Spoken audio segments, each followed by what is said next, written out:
This is me, Neha Rana, and you are watching me on Teletalk.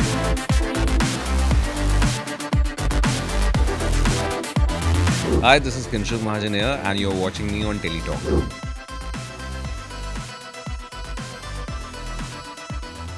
Hello and welcome, this is me Vishakha Pandit और आज मेरे साथ जुड़ी हैं नेहा या फिर मैं कहूँ Megha from Megha Barsenge. Firstly welcome on Teletalk. I think before we start the interview I think एक फन सा सेगमेंट कर लेते हैं क्योंकि उसके बाद मौका नहीं मिलने वाला है. आई थिंक जनता भी जानना चाहती है और अबाउट नेहा, सो हम आपको वो मौका दे रहे हैं. ओके, हम आपसे सवाल करेंगे बहुत क्विकली, बहुत विटिली आप उसका जवाब दे दीजिएगा. एक ऐसा ट्रेट नेहा का जो जनता नहीं जानती. जो जनता नहीं जानती. Something about you. I think I'm talkative a lot of time. Yeah, people really want me to just shh for some time, but yeah, it's difficult for me at times. Like Okay. yeah, एक word या एक line जो आप सबसे ज़्यादा बोलती हैं. सबसे ज़्यादा बोलती. I think वो तो बाकी लोग बता पाएंगे. But what is your तकिया कलाम? तकिया कलाम मैं अभी भी बता चुकी थी. और रहने दो यार, और रहने दो यार, और रहने दो. If you had to mimic either Neil or Kinshuk, who would you mimic better as per you? I think both. So I think we'll just put it to test so that the audience can decide. Okay, just mimic Neil for right away. a little. Just right away. Like वो उनके सामने होना चाहिए. But थोड़ा नील को ऐसे act करके दिखा सकते हैं, उनके बोलने का ढंग या something. as an IS officer or just Neil Bhatt. Just Neil Bhatt. So he is like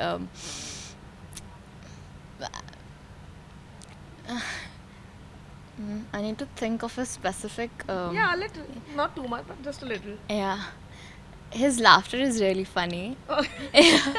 Okay. So he's like, he goes like, he opens his mouth. So that is really funny. मुझे हंसी भी ना आ रही हो, उसकी हंसी सुनकर मुझे हंसी आ जाती है. Okay, what about Kinshuk? A trait that has just stood out, like if you had to He is mimic him? most of the times is laid back and he's like, हाँ सर, नहीं sir, हाँ मैं भी यही सोच रहा था. Is it? ओह हाँ हाँ कर लेते हैं. बस उसका सिर्फ यही आंसर होता है, हाँ हाँ ठीक है, हाँ ठीक है, ओके. मतलब उससे आगे आप उससे बोल दोगे ना तो वो ऐसा, मतलब एक उससे ज़्यादा लाइन बोलेगा नहीं क्योंकि वो एहसान कर रहा होता है खुद पे बोलकर. I think he told us that everybody knows that I'm very lazy. So जहाँ मौका मिलता है सो जाता है, सो जाता हूँ. ट्रू वो सो जाता है. So he sleeps the most on the sets wherever he gets a chance. Yeah. Okay. If you had to visit a set of a popular Bollywood film, which one would that be? Tamasha. Any favorite scene from Tamasha? Yeah, I think breakdown scene. दोनों का. That's your favorite one. Yes. Okay. A Bollywood celebrity meet actor and actress both जिनके साथ आप काम करना चाहती हैं. You dream to work with them. Ranbir Kapoor and Shahid Kapoor दोनों बोल देती हूँ. And a female one. Alia Bhatt. Okay. Yeah. The last two. If you were a journalist, ऐसा क्या सवाल है जो आप नेहा से पूछती? नेहा से पूछती. Yeah. I think what inspires you the most to get up every day and work harder? Last वाला, एक ऐसे एक्टर जिनके साथ आप काम कर चुकी हैं लेकिन इन्होंने has been tough but the scenes have been beautiful. On the set Yes. as Megha. No, as Neha. You have worked with that actor, but then it has been a tough journey, but then the character has come out beautifully. कई बार होता है ना, नया show में आप enter करती हैं in that way around. I think that would be my first show, Ishq Par Zor Nahi. So there was this scene where my character takes a, new, what do you call it? She gets into a new situation where she finds out that she is pregnant and तो उसका grey shade आ जाता है. And it was really difficult for me to portray that character for the first time. और बोलना बहुत easy होता है पर ग्रे शेड्स प्ले करना इट्स रियली डिफिकल्ट. लास्ट वाला, दो ऐसी खाने की चीज़ें जिनके बिना नेहा नहीं रह सकती, वो कौन सी हैं? I think my dry fruits. या आई वांट, कभी भी मुझे भूख लगती है, like I was telling you अभी I am hungry, so I will go in my room and I eat my dry fruits. And second thing, I नहीं रह सकती. It's like a cheat meal kind of thing. That would be pizza, अगर cheat meal करनी हो तो। हाँ, पर ऐसे कुछ नहीं है। मैं You're a Punjabi, yaar. You should to have like full you can ask me कि अच्छा छोले मेरा bhature favourite and no like that way around. ऐसा like, रह नहीं, you अगर know. चीट मील हो तो I would definitely choose chole bhature and all that, but मेरा staple meal is like Pizza and then dry fruits. Dry fruits. Cool, okay. इसी पे बात करें मेघा के कैरेक्टर की एंड हमने इतना कुछ ऑलरेडी सुन लिया है और सुना है कि कैसे the concept of the show is beautifully written and how एक बेंचमार्क और सोसाइटल चेंज की तरफ हम एम कर रहे हैं. You as a character, you as an actor, जब आपने पहली बार सुना तो आपका इंस्टेंट रिएक्शन क्या था उस किरदार को लेकर? So firstly, when I got to know about the character, I found it really challenging because I've never came across, a woman who is in this situation. So thinking of that particular character's traits and emotional background and about family is really difficult. Yeah. And I did my own research on this. I saw a couple of interviews and I spoke to my showmakers, directors, and that kind of helped me to build this character. So even if I'm sitting alone, I kind of do my own research. I keep on thinking about what nuances I can add on to this character and what emotional baggage she is carrying with herself.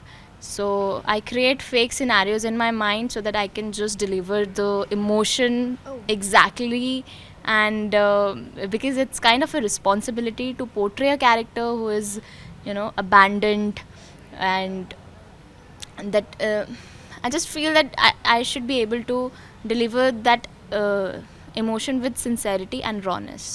पर एक बात बताइए, क्योंकि एक societal change के बारे में बात कर रहे हैं और इतनी बड़ी चीज़ के बारे में बात कर रहे हैं जो हमारी सोसाइटी में बहुत सालों से है, लेकिन शायद हश हश वॉइस में काफ़ी लोग बात करते होंगे, लेकिन आज हम एक टीवी स्क्रीन पर वो देखेंगे. सो कहीं ना कहीं वो दिल में वो चीज़ है लाइक धक धक की ऑडियंस कैसे रिएक्ट करेगी, या ट्रोल्स आएंगे सामने छोटी छोटी चीज़ों को पिन पॉइंट करने के लिए. कुछ लोग तारीफ़ करेंगे, कुछ लोग शायद अपने एक्सपीरियंसेस शेयर करेंगे, मुझे एज एन आपको एक तरीके से एक प्रेरणा की तरह देखेंगे. वो चीज़ का प्रेशर है या फिर you are head on for that one? I'm a big overthinker. Oh. लेकिन टचवुड इस शो को लेकर मेरे दिमाग में ऐसे कुछ भी थॉट्स नहीं आए हैं. And if you talk about trolling, so it's everywhere. अगर ट्रोल हो भी रहे हैं इट्स गुड, नहीं हो रहे हैं तो भी इट्स गुड. तो but I think it's a very sensitive topic. People will take it seriously and we are here to create an awareness जो कि पहले नहीं किए लोगों ने. तो अल्टीमेटली हमारा जो मोटिव है it's just to spread a message to all the people that this is the show and it's about women empowerment, womanhood, and they are really strong. So well, जब से ट्रेलर मतलब एक झलक बाहर आई है, जब से आप लोगों के किरदारों के बारे में चर्चा बाहर आई है, ऐसा कोई इंसिडेंस हुआ है जहाँ पे मे बी अ वुमन और some girl came across and said that I have almost had this kind of an experience, या मेरे फैमिली में किसका ऐसा हुआ है? I would love to share this. तो अभी हम प्रमोशंस के लिए गए थे and there were lot of women who literally came and spoke to us कि आप लोग बहुत अच्छा कॉन्सेप्ट लेकर आ रहे हो. वी आर ग्लैड कि कोई ऐसा कॉन्सेप्ट आ रहा है, क्योंकि मेरी बेटी ने अभी तक शादी नहीं की है क्योंकि NRI से रिश्ते आ रहे हैं और NRI से उसे करनी नहीं है शादी. और दूसरी चीज़, अगर आप फ़ॉरेन में भी जाओ, हमारे फ़ॉरेन में बहुत से मतलब जो आंटी थी वो बता रही थी कि उनके रिलेटिव्स रहते हैं, उन्होंने वहाँ पे केसेस देखे हैं कि ऐसे NRIs लड़के हैं जो भी NRIs ने ये चीज़ की है, और कैसे एक जो वुमेन है वो आज तक अपने justice, she is seeking for justice और अभी तक नहीं मिली है. और 20 साल मतलब उनको 20 साल हो गए, 30 साल हो गए, वो they are still in a hope कि शायद अब कुछ चेंज हो सिस्टम में, कुछ कोई आके हेल्प करे. So they are just hopeless right now.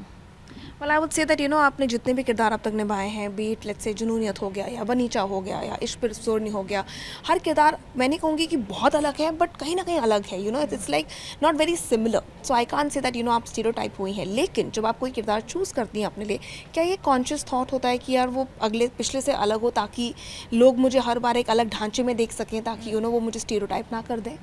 Absolutely being an artist you feel कि आप एक्सपेरिमेंट्स करो, नए नए किरदारों को एक्सप्लोर करो, और चैलेंज अगर आप एक लेते हो तो आपको उस किरदार को निभाने में भी बहुत मज़ा आता है. तो हमारी कोशिश यही रहती है कि हम इस किरदार को पिछले किरदारों से कैसे बेहतर और अलग तरीके से पोर्ट्रे करें. तो जैसे इलाही का कैरेक्टर था वो एम्बिशियस थी, पैशनेट थी. सिमिलरली जो मेघा है वो भी है, लेकिन she is a very naive girl.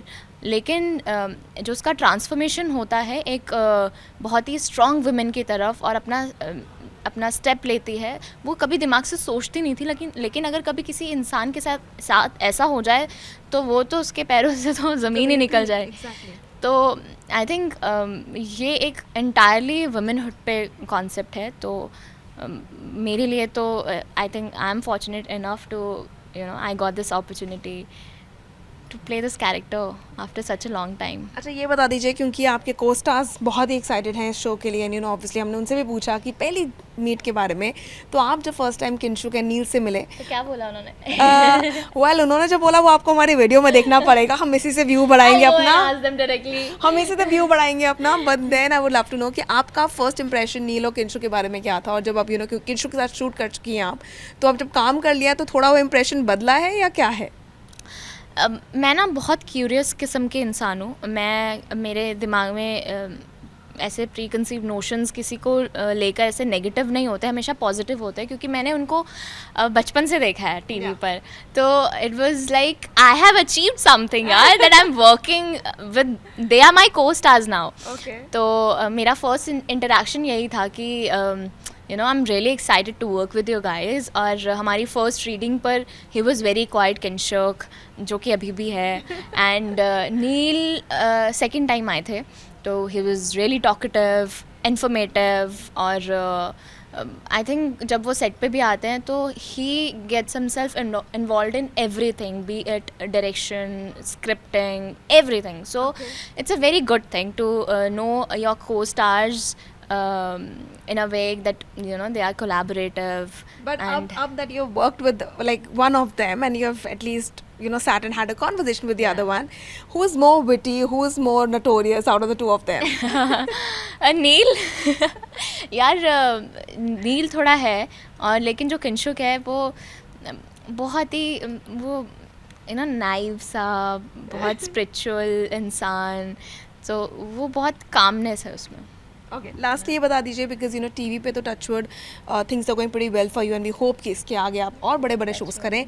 But then what about OTT? Do you plan on working on OTT, and if yes, do you have any limitations when I talk about OTT and web?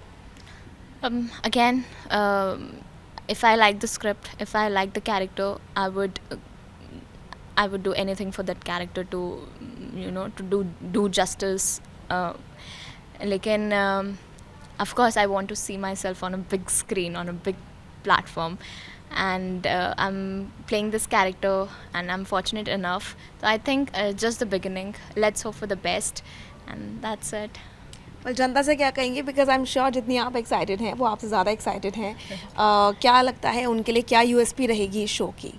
USP यही है कि आपको family drama तो definitely मिलेगा. NRI scam जो है वो चल रहा है, वो तो हम अवेयरनेस ला ही रहे हैं. बट अपार्ट फ्रॉम दैट जो घर में नोक-झोंक होती है भाई बहनों में, और एक बेटी का अपने फादर की तरफ जो प्यार है, उनका बॉन्ड है, किस तरह जो पूरी फैमिली एक मतलब लड़ती भी है लेकिन एक साथ खड़ी रहती है, तो आप काफ़ी रिलेट कर पाएंगे. अपने एक्सपीरियंसेस आप उनको देखकर कहीं ना कहीं आपको याद आएंगे.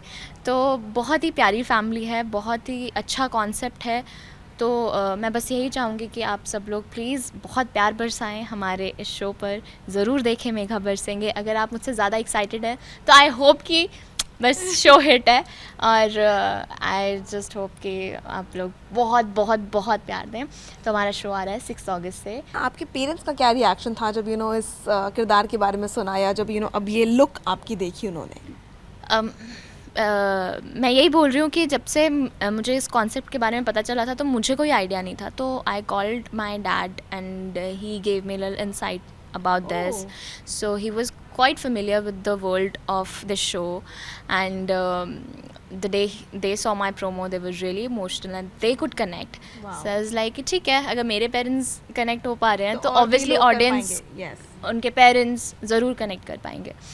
तो उनको मेरा लुक ऑफ कोर्स बहुत डिफरेंट और अच्छा लग रहा है, एकदम पंजाबी लुक जो मेघा है। शादी के बाद तो डेफिनेटली एक अटायर डिफरेंट होता है, लेकिन जो शादी से पहले है, she is a choreographer, they are loving it, they are really excited to see our show which is coming on 6th of August. Perfect. Well, this was Neha for you, या मैं कहूँ मेघा for you, जो बहुत excited है अपने show के लिए। You do tell us in the comment sections कि आप लोग कितना एक्साइटेड हैं इनके फर्स्ट एपिसोड के लिए। Well, किंशुक के फैंस का इंतज़ार अब हो चुका है ख़त्म, बिकॉज अब फाइनली वो लौट रहे हैं वापस मेघा बरसिंगे के साथ। Kinshuk firstly welcome on Teletalk. मैं कहूँगी फैंस काफ़ी इंतज़ार कर रहे थे कि पांड्या के बाद कहाँ कब प्रॉपर लीड की तरह नज़र आएंगे, और अब फाइनली लीड की तरह नज़र आ रहे हैं। क्या बताना चाहेंगे इस नए किरदार के बारे में? पहले तो मैं शो के बारे में बोलना चाहूँगा कि शो अपने आप में बहुत ही कमाल का शो है। जो कॉन्सेप्ट है वो एक छोड़ी हुई औरत के ऊपर है, और सैडली एक हमारी सोसाइटी का ये एक बहुत बड़ा टैग है जो कि एक औरत के ऊपर लग जाता है, जबकि उसकी कोई गलती भी नहीं होती, छोड़ता कोई और है लेकिन टैग उसके ऊपर लगता है। तो अपने आप में ये शो का जो कॉन्सेप्ट है, ये स्टोरी है, बहुत ही रिलेटेबल है, क्योंकि अभी भी इंडिया में 40,000 औरतें हैं, जो कि पंजाब में एक्चुअली नंबर्स मैं बता रहा हूँ, जिनके साथ ये चीज़ हुई है। आप सोचिए इंडिया में कितनी हुई होगी। तो अपने आप में ये शो बहुत ही अवेयरनेस क्रिएट करने का शो है कि हर पेरेंट, हर बच्चा, हर मतलब होता ना कि लड़की रिलेट करेगी इस शो से। और रही बात मनोज के कैरेक्टर की, तो अभी तक मैंने कोई भी शो में ऐसा कैरेक्टर प्ले नहीं किया जो इतना स्ट्रीट स्मार्ट हो और इतना कमीना जो होता है ना कि कैरेक्टर हो, जो कि मेघा को नहीं, मतलब उसके अपने माँ बाप कहते हैं कि यार ये साला उन्हीं का बच्चा है या कोई और है। तो हाँ, मतलब होता है ना, तो मज़ा आने वाला है। well, ये कहना तो करेक्ट होगा, बिकॉज हम सब ने किंशुक को एक बहुत ही कहते हैं ना लास्ट शो में बहुत ही आज्ञाकारी, कहते हैं ना घर की माँ की सेवा करने वाला वैसा बच्चा देखा है। और अब हम देखेंगे कैसे आप जो कहते हैं वो वर्ड स्ट्रीट स्मार्ट।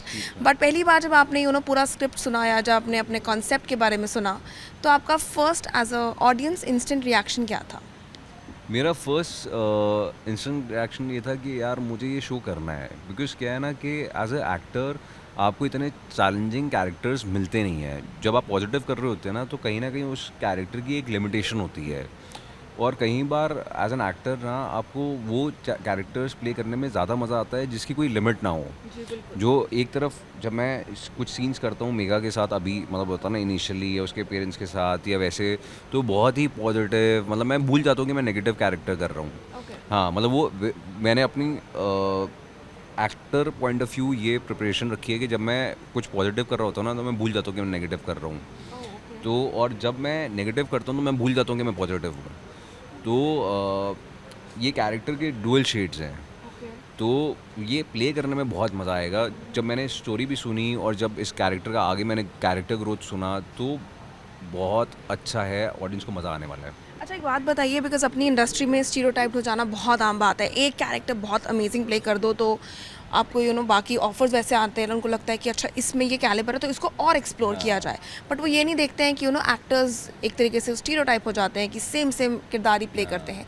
तो क्या कहीं ना कहीं एक तरीके से ये कॉन्शियस डिसीजन था आपका जब आप इस किरदार को हाँ कह रहे थे कि जो मैंने पुराने एक शो में अपना एक इमेज सेट किया, अब मैं वो ब्रेक करूँगा इस शो में? हाँ, आप कह सकते हैं कि ये कॉन्शियसली डिसीजन तो था मेरा। और प्लस क्या है ना कि मैंने अभी तक बहुत सारे शोज़ पॉजिटिव करे हैं, तो कई बार एक थोड़ा सा एज एन एक्टर ना कहीं वो बोर्डम आ जाता है। तो जब आपको एक ऐसा कैरेक्टर मिलता है जिसमें आपको स्कोप बहुत होता है प्लेइंग का, तो आपको ऐसा लगता है कि यार एटलीस्ट अपने आप को चैलेंज करके तो देखो। आप फेल हो, पास हो, ऑडियंस को वो बात की बात है, लेकिन आपको अपने आप को चैलेंज करते रहना ज़रूरी है, बिकॉज एज एन एक्टर आप देन इवॉल्व करते हो। तो मैंने वो चैलेंज एक्सेप्ट किया। बाकी आई रियली होप आप लोगों को पसंद आए और मैं इस चैलेंज में पास हूँ। अच्छा, ये बताइए नेहा और नील के साथ मिलकर द फर्स्ट, क्योंकि नील ने हमें बताया कि कैसे आपके पुराने शो से कवल काफ़ी खुश थे कि अरे मेरे दोनों भाई साथ काम कर रहे हैं। आपको उनका कोई खास मैसेज आया था कवर का? कवर का वो बहुत कमीना आदमी है, बहुत ज़्यादा कमीना आदमी है वो। मतलब हम लोग पूरे जब पंड्या शो टूर करते थे ना, तो हम लोग यही बोलते थे कि कवर हमारे रूठे हुए फूफा जी हैं, ठीक है। तो जब ये शो साइन किया ना, मैंने कहा यार एक बंदा है जिसको मुझे ना बताना पड़ेगा खुद से फ़ोन करके कि कवर मैंने साइन कर लिया है, क्योंकि अगर उसको कहीं बाहर से पता चला तो वो रूठ जाता है। वो हमारे रूठे हुए फूफा जी, हम लोगों ने नाम एलिस उसको बोलती थी कि फूफा जी आ गए हैं तो मतलब होता है ना, कवर को तो मैंने खुद बताया and when he heard it he was really happy about But it. then how was it meeting Neil? Because पहले आप लोग सेट पड़ोसी थे और अब आप सेट पार्टनर्स बन गए हैं. नील के बारे में मैंने अभी तक जो भी सुना है ना पूरी इंडस्ट्री में, वो बहुत अच्छा सुना है। तो I was really looking forward to work with Neel because he is a good human being. ये बात तो मैं जानता हूँ, मतलब होता है ना, तो मुझे नील के साथ काम करके बहुत ही मज़ा आने वाला है। ये मुझे पर्सनली ऐसा लगता है बिकॉज चिल्ड आउट है, कोई ऐसा मतलब होता ना हैसल्स नहीं है। जैसे कई बार दो एक्टर्स में एक किसी चीज़ को लेके कंपटीशन भी हो जाता है, तो ना मैं वैसा हूँ और ना ही नील ऐसा है। हम लोग दोनों प्रोडक्ट के लिए काम करेंगे, मतलब होता ना, भले हमारे कॉन्ट्रास्ट कैरेक्टर्स हैं लेकिन हम दोनों की यही विशेष है कि मतलब होता ना, हम लोग एक्चुअली जब खाते भी हैं, जैसे नील के साथ भी मैंने सीन्स तो बहुत कम किए हैं क्योंकि अभी तक हमारा वो आया नहीं है, लेकिन नील के साथ मैं हमेशा मतलब होता ना कि जाता हूँ तो मिलते हैं, हम लोग थोड़ी देर बैठते हैं, गपशप लड़ाते हैं, क्या कर रहा है भाई, तू क्या कर रहा है, ये वो चीज़ करके। तो नील चिल्ड आउट गाय है और मुझे मज़ा आएगा उसके साथ काम करने में। अच्छा, नेहा की आपने कहा कि नेहा के साथ ऑलरेडी आप कुछ सीन शूट कर चुके हैं. उनके फर्स्ट इंप्रेशन जब आप उनको मिले और अब जब आप सीन शूट कर चुके हैं, थोड़ा आपके साथ और कंफर्टेबल हो गई है, वो इंप्रेशन बदला है अभी भी सेम है? अरे नेहा फर्स्ट इम्प्रेशन में बहुत ही भोली सती सवित्री मतलब होता है ना, लेकिन वो बहुत नॉटी है, बहुत ज़्यादा नॉटी है। मुझे तो बहुत छेड़ती है, मतलब होता है ना, वो मेरे को मतलब बेसिकली वो सोचती है कि मैं लेज़ी हूँ और मुझसे ज़बरदस्ती काम करवाया जा रहा है, और एक्चुअली वो गलत भी नहीं है, मैं बहुत लेज़ी हूँ। मतलब होता है ना कि हम लोग अमृतसर के भी स्केड्यूल में गए थे या वो चीज़ होता था, तो मुझे ये होता था कि यार शॉर्ट कट हुआ, थोड़ी देर में सो आता हूँ, हाँ पावर नैप। तो वो इस बात पे मुझे बहुत छेड़ती है। और क्या है ना कि नेहा थोड़ी सी बिकॉज क्या है कि पंजाबी है ना, तो हमारे वो पंजाबी वाले जोक्स भी चलते हैं, तो मज़ा आता है नेहा के साथ। अच्छा, ये बताइए, बिकॉज एक शो से दूसरे शो का जो सफ़र होता है, काफ़ी फाइनलाइजेशन में वक्त लगता है. ये देखने में आसान लगता है कि अरे नया किरदार आया, बट फाइनल जाना, ऑडिशन देना, एक्सेप्ट नहीं होना या आपको पसंद नहीं आया उनको, तो वो वक्त बहुत लंबा रहता है. तो वो जो टाइम होता है वहाँ पे किंशुक, आप एज अ इंडिविजुअल अपने आप को how do you keep going? Because there are times जब काम बन नहीं रहा होता और कई बार ऐसे वो होप लूज़ करने वाला फेज भी आ जाता है. तो how do you as an actor keep going for that matter? यार क्या है ना, आपने बिल्कुल सही कहा। जैसे पंड्या शो ख़त्म हुआ था और उसके और इस शो के बीच में मुझे 9 महीने हो गए। तो अगर देखा जाए 9 महीने बहुत लंबा सा टाइम होता है, जो और कई बार आप टू बी रियली ऑनेस्ट, हमारे लाइन की ये प्रॉब्लम है कि आपको कई बार इंटेंशनल ब्रेक भी लेना पड़ता है। कई बार आप नहीं चाहते, आप काम करना चाहते हो, लेकिन आपकी किस्मत ऐसी होती है कि आपको शो नहीं मिल रहा, तो आप क्या कर सकते हो, है ना। तो वो ब्रेक भी आ जाता है। लेकिन मैंने अपने आप को एक चीज़ के लिए प्रिपेयर कर रखा है कि मुझे ये पता है कि हम एक्टर्स हैं और हम लोग सीजनल वर्कर्स हैं। तो कभी शो मिलेगा, कभी आपको वेट करना पड़ेगा, आपको पेशेंस रखनी पड़ेगी, कभी आपका शो हिट हो जाएगा, कभी बहुत ही फ्लॉप होगा शो, कभी कैरेक्टर पसंद आएगा, कभी गाली पड़ेगी, कभी ये होएगा। तो मैंने अपने माइंड में ना वो चीज़ सेट कर रखी है। तो डेफिनेटली लगता तो है, बिकॉज आपको घर पे बैठे कितना टाइम बैठोगे यार, मतलब मन तो करता है ना काम करने का, कहीं ना कहीं अगर आर्टिस्ट हैं तो अपना क्राफ्ट दिखाने का मन करता है, लेकिन एंड ऑफ द डे उससे कोई फ़ायदा नहीं है पैनिक करने का, मतलब होता है ना टेंशन लेने का, प्रेशराइज होने का, डिप्रेस होने का, उसका कोई फ़ायदा है नहीं है। दिन बाय दिन काटो, एक दिन निकला, अगले दिन काम आज नहीं तो कल मिल ही जाएगा। ऐसा तो है नहीं कि नहीं मिलेगा, मतलब होता ना कि उसके लिए बस थोड़ा सा अपने आप को फ्लेक्सिबल रखो और थोड़ा सा पेशेंस रखो। नहीं मिलेगा ऐसा है नहीं है, मतलब होता ना ऑटोमेटिकली मिल तो जाता ही है सूनर और लेटर। और हम लोग सीजनल वर्कर्स हैं, तो अपने माइंड में बस वो रखो। अच्छा, लास्टली ये बता दीजिए, बिकॉज टीवी में हमने आपको देख लिया है और काफ़ी पसंद भी कर लिया है. What about OTT and web, like any plans उस side? To be really honest, मैं तो I am open for OTT, I am open for films, I am open for television, I am open for everything, all the mediums and all the channels also. कोई बोलेगा कि दंगल पे काम करना, मैं दंगल पे भी करूँगा, श्रीमारू पे भी करूँगा, क्योंकि यार शो अच्छा होना चाहिए और आपको मज़ा आना चाहिए, ठीक है, और डेफिनेटली आपको पैसे मिलने चाहिए.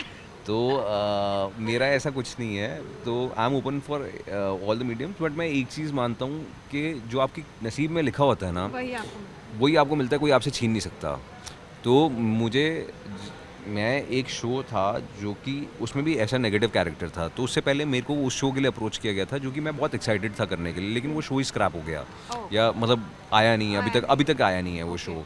तो जब मुझे ये कैरेक्टर मिला तो मेरे को लगा यार ये तो वैसी कैरेक्टर है, तो इसको ग्रैब कर लो फटाफट। हाँ, बट जब आप कहते हैं OTT करने के लिए आपको कोई ऐसा you are willing to do it, but ऐसी कोई लिमिटेशंस है जब मैं बोलती हूँ OTT, बिकॉज देखा जाए तो टीवी पे काफ़ी कुछ चीज़ें सेंसर हो जाती हैं, OTT पे नहीं होती हैं, इंटीमेट सीन्स होते हैं, गाली गलौच होता है। So as an actor is there any limitations आपकी?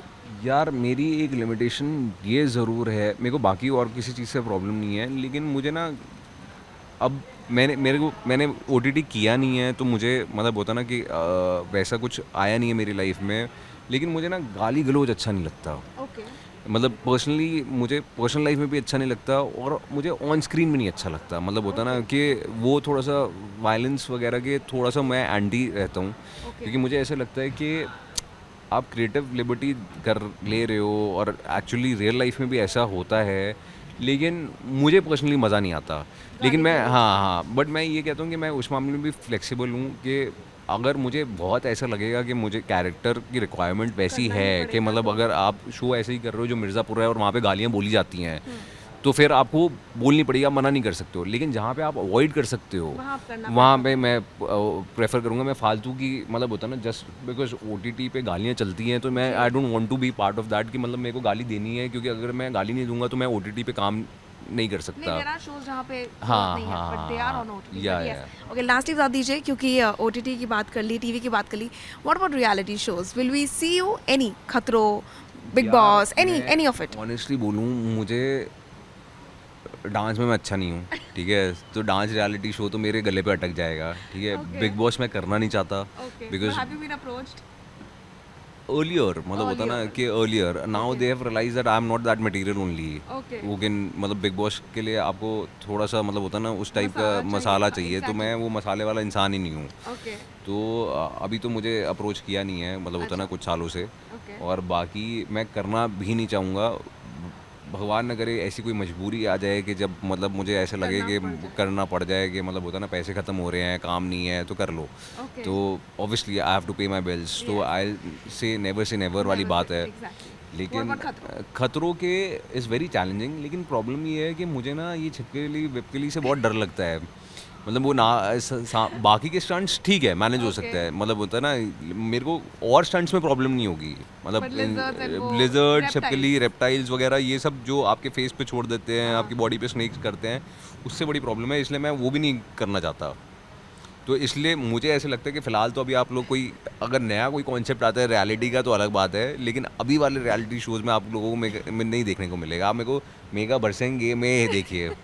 अगर कोई मेकर्स देख रहे हैं और चाहते हैं ना इनको कास्ट करना किसी रियलिटी शो में, तो कुछ नया कॉन्सेप्ट लेकर आई है। Well, thank you so much Kinshu मेरे साथ ज्वाइन करने के लिए। एंड आई वुड से कि जनता जो है जो आपको देख रही है, आई एम श्योर वो भी एक्साइटेड होंगे किरदार को देखने के लिए। Good luck for the new show and thank you so much. Well, this is me Vishakha Pandit signing off with camera person संदेश गढ़ी फ्रॉम टेली टॉक।